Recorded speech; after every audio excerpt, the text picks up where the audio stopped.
Hi, this is Litre from Total Parts Plus. Today we have a 2012 Holden Captiva, stock number 6293.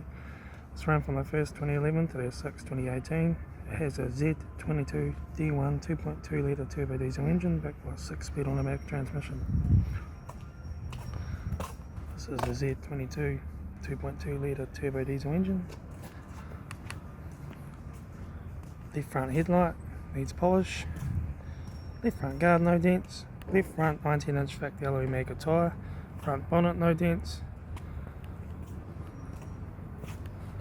Left rear door no dents. Left rear 19-inch factory alloy mega tyre.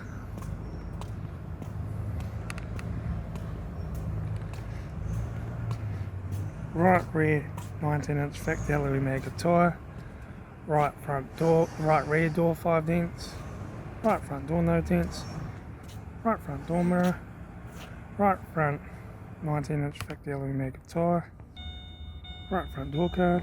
Right front master switch. Center console lid. Automatic gear shifter. Heater AC controls. Factory touchscreen sat-nav stereo. Interior mirror. Front courtesy light with sunglass holder. Left front sun visor. Right front sun visor. Factory 4-spoke leather steering wheel. Instrument cluster.